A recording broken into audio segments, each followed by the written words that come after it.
If you're a student or early career professional thinking, AI is moving faster than I can keep up, what if the job I'm studying for doesn't exist in 5 years? Or how do I compete with automation, algorithms, and people who seem miles ahead?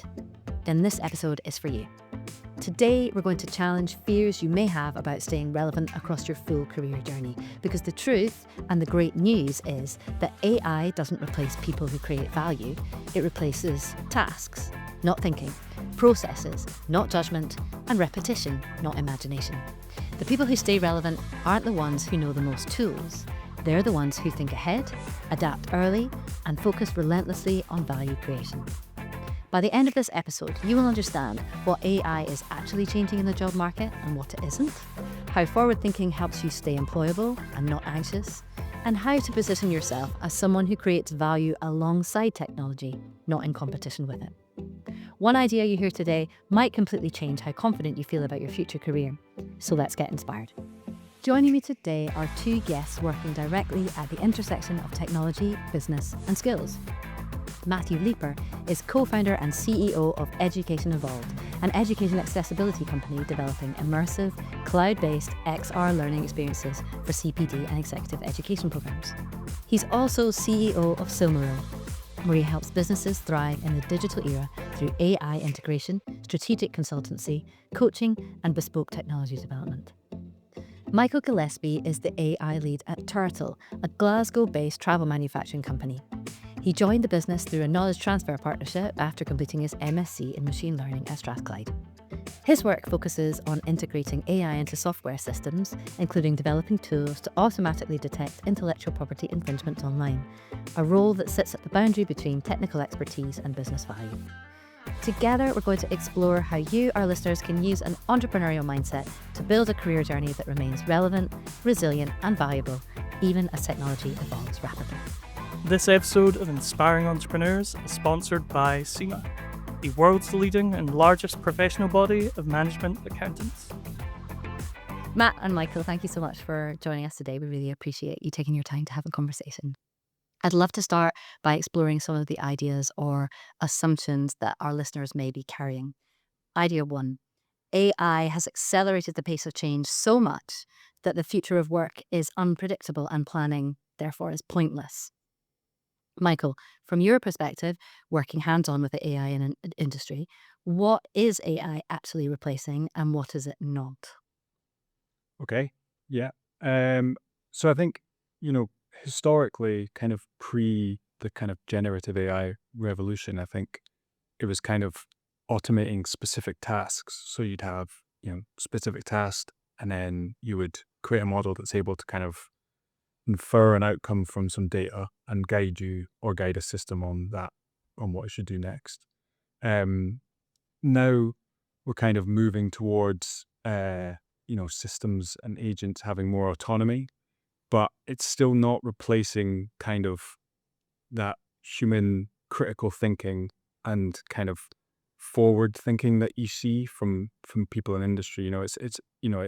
For instance, in software, it might, if you have an idea for something, it'll help you shorten the road to getting that built, but it's not necessarily going to tell you what you need to build. Okay. So I think it certainly replaces some of the kind of lower down and more menial tasks, and automation automates those, but it doesn't replace the kind of core high value work that people do in all their roles. I think a lot of the time it's just replacing the kind of stuff they have to do to make space for the kind of the real high value things they do in their role. Okay. And so in that kind of way of thinking, I suppose you could say uncertainty isn't necessarily something to fear. It might actually be a position of opportunity. Yeah, I think definitely. I think it's obviously, I think especially if you're young and you're a student, it's a scary time. There's a lot of tech companies are not hiring young graduates in the same way, etc. But there's also there's power in that you now have tools that can make you more efficient and make you more capable. So, if you have an idea for something, you don't necessarily need, a huge backing and a huge, piece of investment to do that. You can build stuff, quickly and easily and kind of, although it is, getting jobs and stuff is more difficult, there is more opportunity, I think, for you to do your own thing as well. Yeah, if you're just willing to be the one, I guess, to Yeah. to to take some first steps. I think a problem that people might worry about in that is, and this is idea number 2, if I don't become highly technical, I'll be left behind. And I just wondered, Matt, if you had anything to say on that topic, because I know you work with organizations adopting AI strategically. Do you think that every student needs deep technical expertise in order to stay relevant? No. In fact, I think you can almost argue the opposite. If you're building the AI, if you're building agents or kind of the technical side, yeah, you're still going to need that deep tech and mathematics and things of that nature. If you're just using the tools, soft skills are becoming more significant than almost ever before in the job market. You need to be able to um, problem solve in a creative manner because you now have far more routes to solving that problem at your fingertips than you did before. You need to be able, especially when using generative AI or tools like LLMs, you need to be able to contextualize information really clearly. You need to be able to write that out and communicate it clearly. And then equally, you need to have the ability to kind of almost read between the lines whenever you get an output from a generative AI, because it's working off of whatever you've put in there. So if it gives you the wrong answer, it's kind of up to you to figure out why, and then to correct what you've input to get the right output. And so this is all very much kind of that kind of soft skill set, but equally you still need deep kind of base knowledge of whatever it is you're doing, because LLMs, generative AI, can be confidently wrong.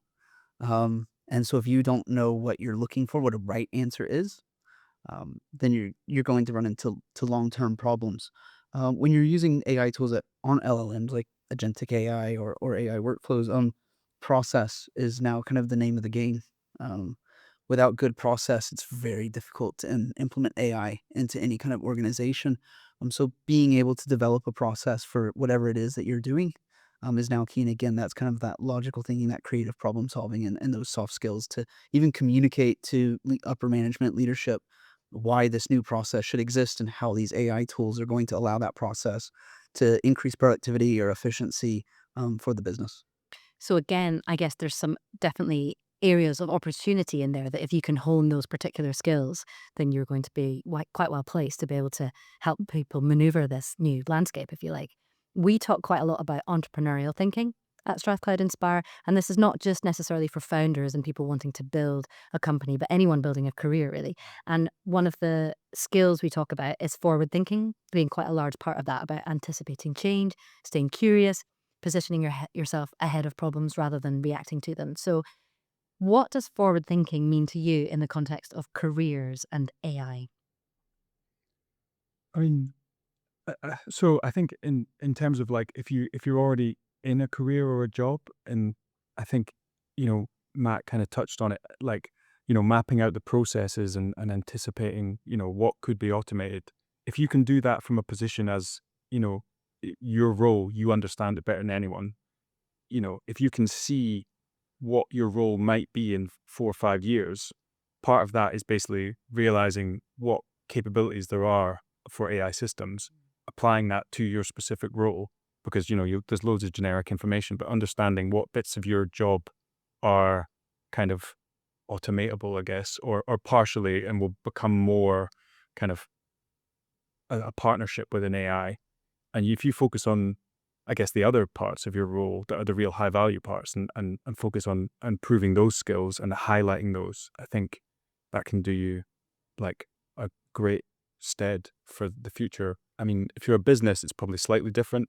You probably have to be more anticipating what AI is going to be in a few years, and kind of focusing on, mapping your processes, auditing your data, seeing what sort of information you have that you can make accessible, and also, having your, employees and workforce be open and kind of engaged in that, in AI tools and technologies, because I think a big part of it is that sort of change management, making Mm. sure that people actually buy into that concept and are happy and feel like they're not frightened about it. It's not going to just take their job. It's, and making sure that that is the case and you are utilizing your workforce in a different way. Absolutely. Would you have anything to add? Yeah, I mean, just kind of, I think Michael touched on a lot of really important parts there. Change management. It boils down to culture, the culture that you instill in the company. Mm. Making experimentation, making failure acceptable. Yeah. Because not all AI experiments work. Like they work on paper. You map out a process, and you go, yeah, this tool off the shelf, we're going to buy it, run a monthly subscription, and it's going to solve this issue. And then it's I've run into this problem where I'll be doing something with a generative AI system, and suddenly I'm going, right, if I'd have just written this out, Mm. been quicker Yeah. than the 19 prompts I've now tried to get the right output on. So it's very much kind of being open to the new. Everything's changing. The days of sitting in a career for 20 years are long gone. Even if you stay in that same career, the way you do the job is going to vastly change, probably multiple times in that 20 years because of AI and other technological influences that are kind of coming down the pipeline. So kind of having that growth mindset is really important, no matter what career you go into. Absolutely. I think there used to be this idea of there being a career path, and it had these stages, whether some people would talk about a ladder, some people would talk about a path, and even with definable job titles you were trying to reach on this stage. And once people who are thinking about their career journey stop trying to predict the job titles and start developing just forward thinking habits, career planning is more flexible, I think, and a bit less fragile, a bit less scary. So I think one of the great things about AI is it doesn't reward people for knowing things, it rewards people for using the knowledge to create value. So value creation is another skill that we talk about as being really imperative for success in the modern world. How does value creation show up in roles that work with or alongside AI? So I mean, value creation from our experience working with various organizations, things for, groups all the way from sub-million a year in revenue up to 150 million a year in revenue. We kind of see two stages once they start using AI. That first stage is very much value creation in the sense of productivity and efficiency gains. They save time. They speed up processes that used to take 30 hours a week to 4. Mhm. Um, and by doing this, it allows, like Michael pointed earlier, it allows you to move their skill sets, whether developing their skill sets, but moving them up the value chain, taking the employees that used to do mundane tasks and making them more strategic. And so that's kind of the first step. And once those efficiencies have been created, then we see it move into kind of revenue growth by either volume or innovation. So you have more people focusing on a problem that you used to have one person on, but now you've got 6. That problem gets solved quicker. Maybe that's a new product or a service. Equally, if what used to take you 30 hours to deliver now takes you 4, you can increase revenue by volume. So those are kind of the 3 ways that we see value creation really come in big for organizations through their teams utilizing AI. Yeah. And you talked a little bit about this earlier, but what kinds of human contribution are becoming more valuable as AI becomes more capable? So as it levels up, how should we be leveling up? Yeah. Yeah. I mean, I think we've talked about kind of that critical thinking and being kind of like, if you're working with AI enabled tools and you're kind of in an AI augmented workflow where you're working together, being able to critique what you're seeing and having that core knowledge of whatever your field is, you have to have that core knowledge to be able to effectively use AI tools, because they aren't complete experts, they aren't guides, they can't do everything. You have to be able to see what they're giving you and critique it, and be able to point out things that are wrong or more efficient ways of doing things. So like, I think those skills are really important. I think if you work in stuff like, creative industries, like taste and kind of stuff like that become even more important, because there's so much average stuff comes out, because the route to creating content or art or anything is so short now that, there's just huge amounts of very sort of basic average stuff. So being able to kind of, whether you're using AI tools or not, but to sort of differentiate yourself from what is a very sort of middling output is important. So stuff like, advertising, design, all that kind of stuff. Sometimes it gets to a point where you look at a website and you're like, I've seen this website like 30 times. Yep. And that's fine if you're a small business, you need something, but that the real value is when you can create something that's differentiable, whether that's high value information or a high value piece of art, or utilizing AI tools kind of more effectively. Absolutely. Having taste, having a perspective, a point of view, Yeah. I guess that is uniquely yours, Yeah. is going to be something that is in demand when it comes to, yeah, standing out from, because we now, I guess, can create so much faster and the volume Yeah. that is out there is only going to increase. Um, Michael, in your role, how do you decide whether an AI solution is actually worth building? So, what separates useful innovation from novelty?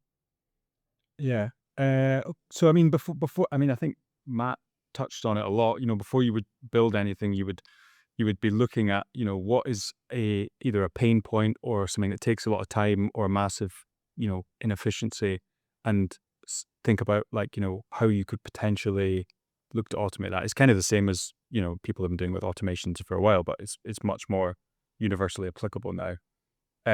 So I think once you decide to build something, that's, the first step.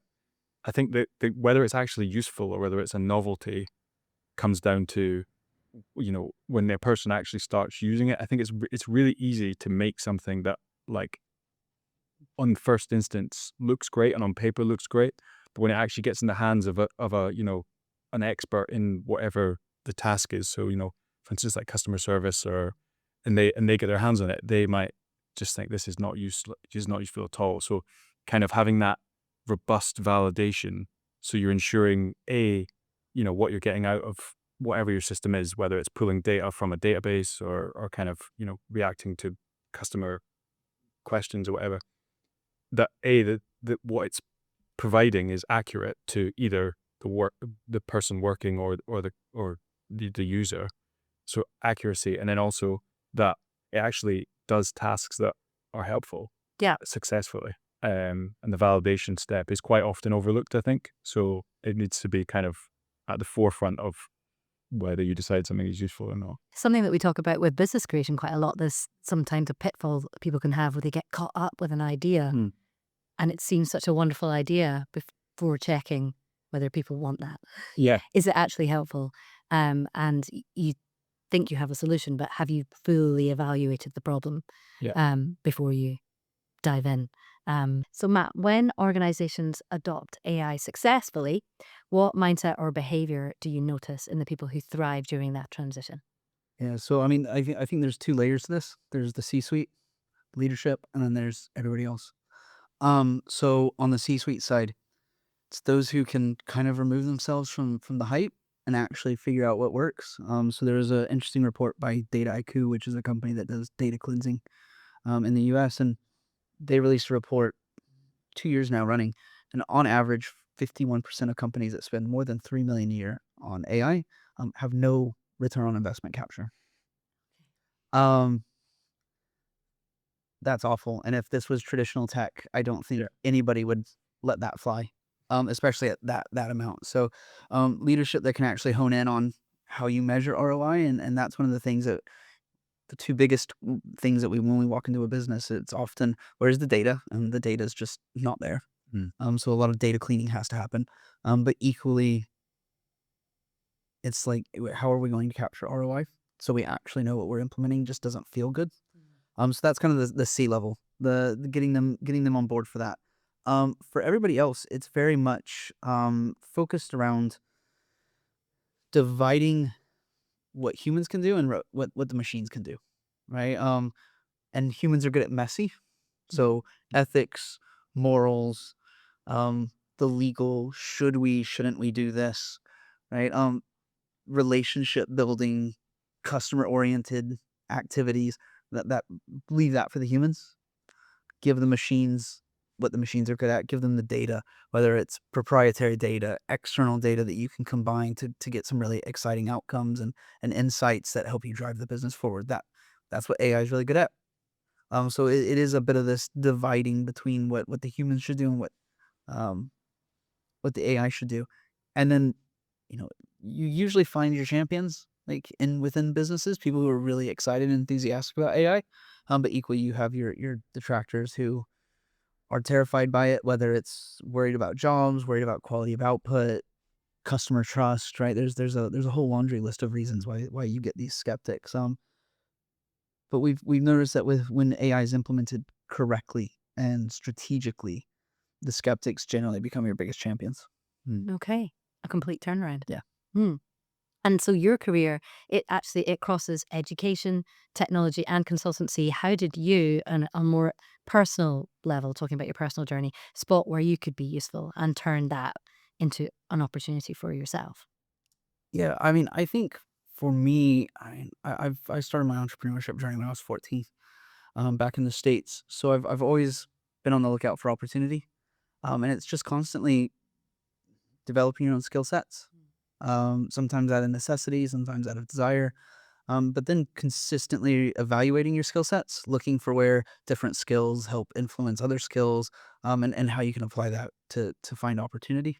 When we started Somerel, we weren't even in the mindset of let's go out and be AI trainers and consultants.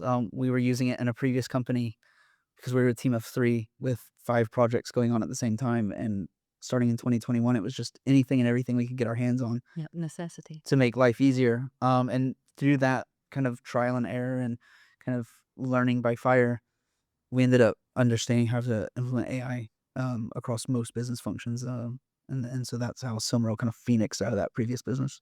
Yeah. And how about in terms of your kind of personal experience, your route into industry through KTP? So for people not familiar, knowledge transfer partnership, it's quite a useful example of applied learning. Can you talk about how KTPs can help SMEs to create new AI functionality with the help of academics plus government funding? Kind of talk a bit around that process. Yeah. So, for anyone who doesn't know, a KTP is a knowledge transfer partnership. So it's basically a collaboration between a knowledge center, so primarily a university, and a company, and it's government funded to basically do an R&D project. So it can cover loads of different stuff, like not just tech or not just engineering. It can cover management, all kinds of stuff. Obviously, mine was kind of an AI based project. Um, but it kind of, I think it allows, I think it's a good way if say it's your first time going into that world and trying to do a research project. Like for instance, where I work, Turtle, I stayed on after my KTP, and it was their first kind of AI project. And the idea was to build a like an IP infringement detection platform. So we basically find when people are using our IP without our permission online, be that to sell copycat products or trademark infringement or whatever it is. And they probably wouldn't have fronted that cash for that project off the bat because it's not directly kind of, I mean, it is obviously related to revenue, but it's not kind of a direct income stream. But that allowed them to kind of explore that, and obviously I came in and you get kind of input from academics and experts who you definitely wouldn't have access to straight off the bat. So you can progress something quite quickly without having to put up that much capital, and then it's kind of a win-win for everyone, because I think the universities get kind of, it looks good for them and they kind of get funding, I think, from that as well. So it's kind of it's a nice way to approach a new project, or a project if it's your first time entering the world of AI and you want to do something kind of novel. It's a nice way to do it. Perfect. If a listener wants to stay relevant in an AI-enabled job market, where, in your opinion, should they start right now? And is that different for students, those at the early stage in their careers, or for those more experienced in their fields? Where's a good place to start?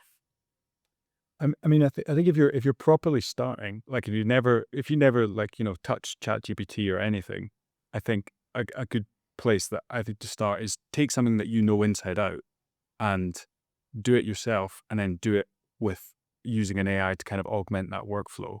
And because you know it so well, you get a real intuitive feel for the limitations of what these things can do. So for instance, I don't know, if you are a lawyer and you write letters to people or something, you know what you're looking for at the end of that. Have a go kind of going through the motions of providing context, adding information to, say, ChatGPT, asking it to write paragraphs, critiquing those. You get a real kind of intuition for how to utilize these tools.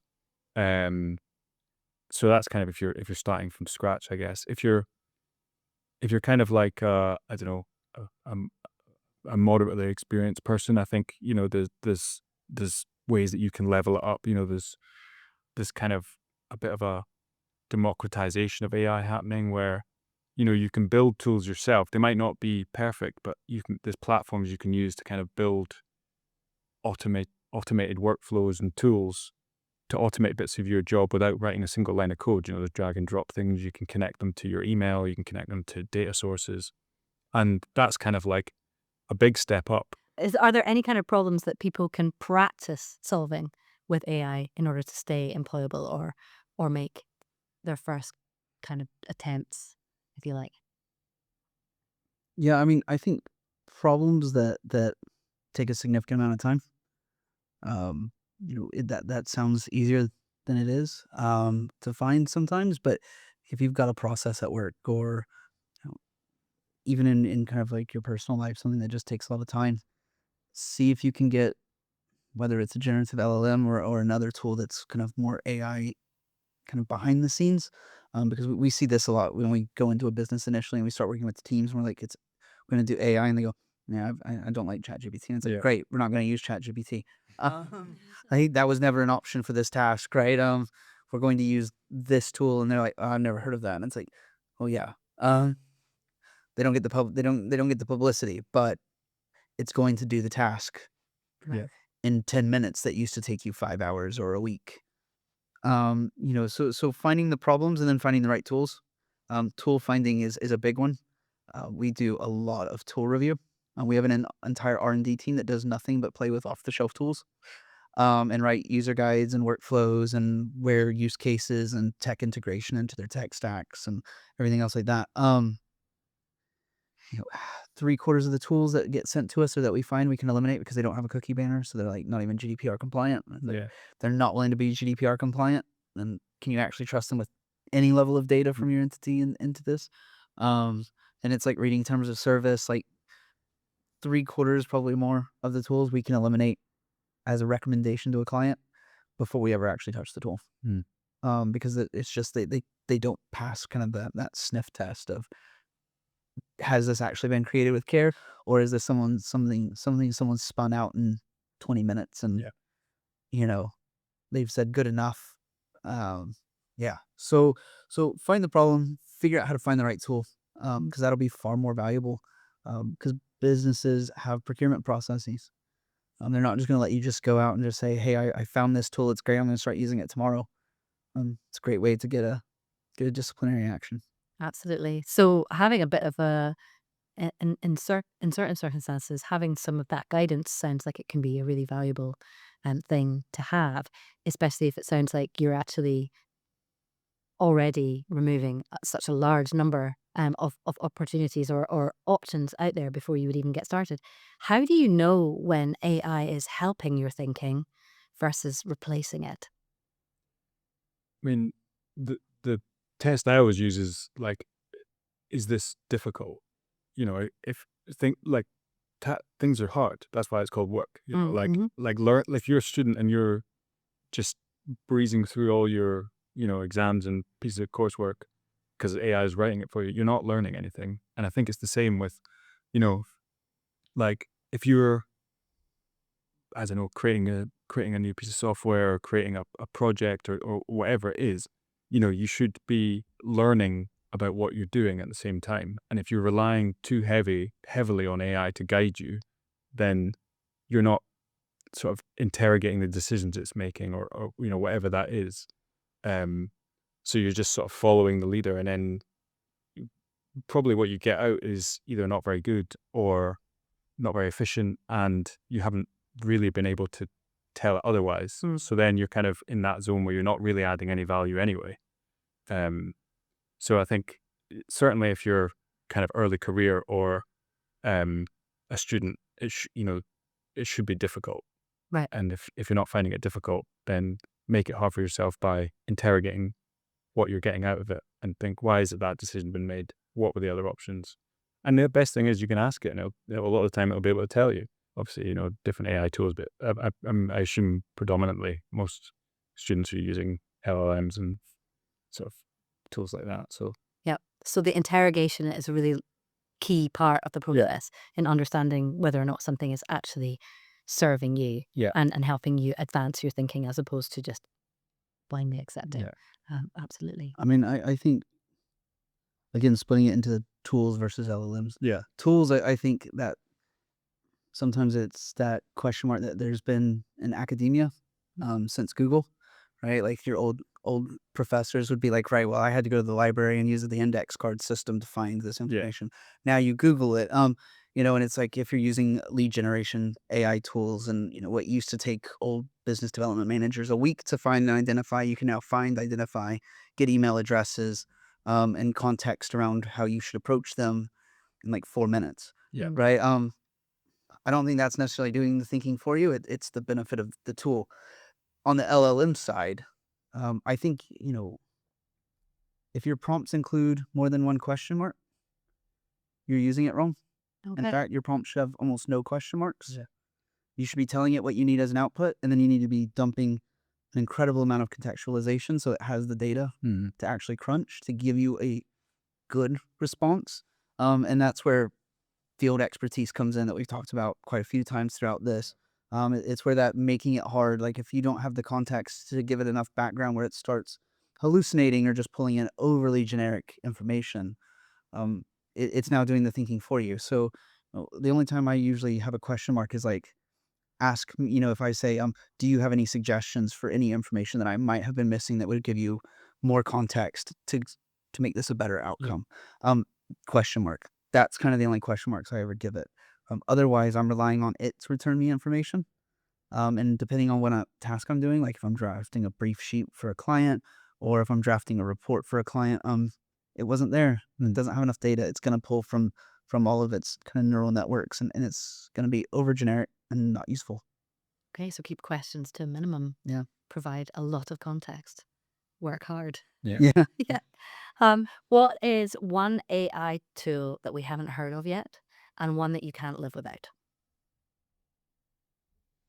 Oh, one that I can't. Well, one that I think is really useful and I use quite a lot is Notebook LM. It's kind of part of Google's AI suite, and it's basically a a learning tool. So you can basically provide like a huge amount of information, and then you can have it, draft a report if you have specific insights you're looking for out of it, or you can interrogate the information, so ask it questions, and it's generally much better at providing kind of accurate, grounded in the context it's given type questions.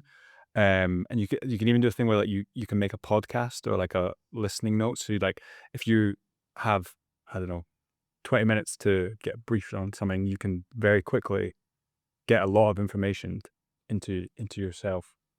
I mean, one that I use that I think is great as a developer. I think like a lot of developers will have heard of it, but I think it's just so good. Is Hugging Face is kind of open repo. It's like in my mind, it's kind of what big AI tech should be. It's about like making it accessible. There's open weight models. They're really easy to integrate into your own tech stack. You don't need a huge amount of knowledge to get something working that's really powerful. And I just think that their whole like platform is just great. I can definitely see the value of that kind of for people wanting to take first steps, Hugging Face. And also, I guess from a learning perspective, we've talked and have heard with students about how it can be so, because everyone has different styles of learning, Yeah. and it's opening up a quite easy way if you're not someone who likes to absorb a lot of information, text, and that's going to just put you off. Knowing, well, I can have that in my ear, I can create that in a way that's going to be engaging for me is I think so useful. For dyslexic people, you think, oh Yeah. great, they can listen rather than wanting to read. I'm the opposite, whereas listening, I really struggle. So I might use something that from an audio, think I'm not sure what was just talked about there, or I can't remember the key points. But if it's gone into something that has transcribed it, and then I can interrogate, well, did we talk about this? What was the solution for that? It's so useful for me. So I think the way of being able to take one form of communication and just make it into something else, I can certainly see the value of in terms of learning and just my day to day. Do you have any recommendations? Yeah, a lot. I'll keep it narrowed. So I find infographics to be powerful tools for communication. And there's an AI tool called Napkin.ai. It's brilliant. All it does is infographics, timelines. It's super simple to use.